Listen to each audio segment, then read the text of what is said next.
All right. What do we got next? All right. Next question is from Jay. How do you choose what book to read next?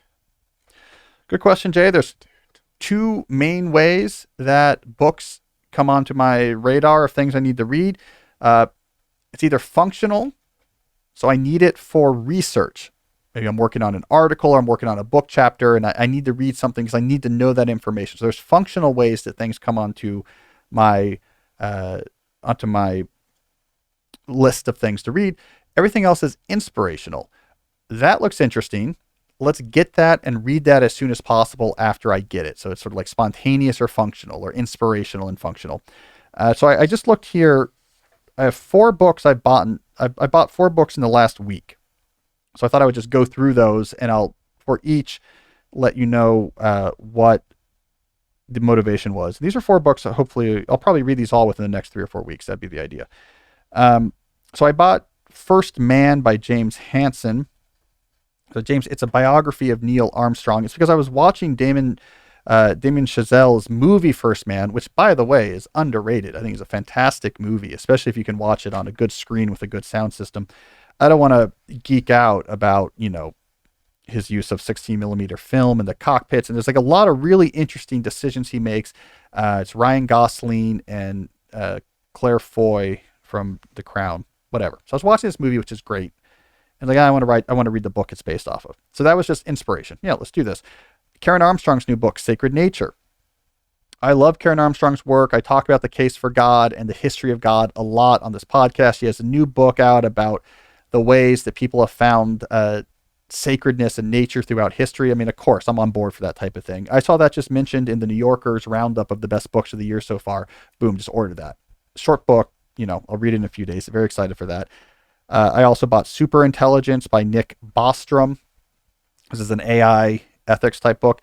It's for an article, right? So that's more like homework. I'm reading a chapter every morning of that. And then there's 15 chapters. So I'm reading a chapter every morning as a baseline. And then I'm going to throw in here and there extra sessions to read a couple more chapters here and there. So I can get it done within 10 days would be nice. And then I also just bought, right before I came here, John Meacham's new Lincoln biography. I am I'm a Lincoln fan. I read a lot of Lincoln stuff, but I'm particularly excited about Meacham's new biography for a lot of reasons. I read a great review of it in the Washington Post Book World this weekend. And so that's on its way. It's a big book.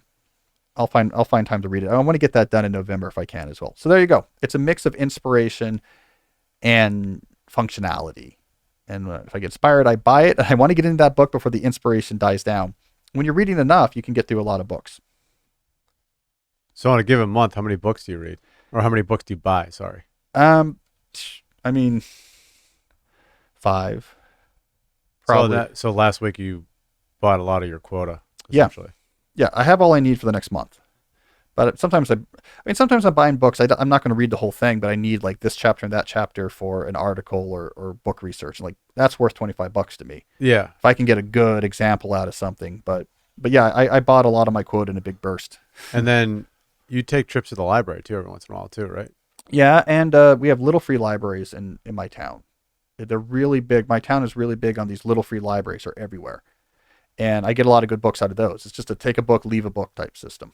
Are those on the side of the road? Yeah. Okay, I've seen Have those. you seen them? They look like mailboxes. Yeah. I walk by. Yeah, you could. I mean, this is like Willy Wonka's factory for me. For my personality, is this town?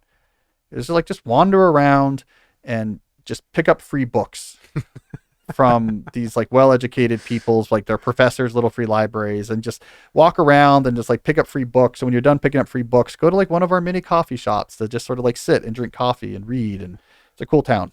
It's a good match for me.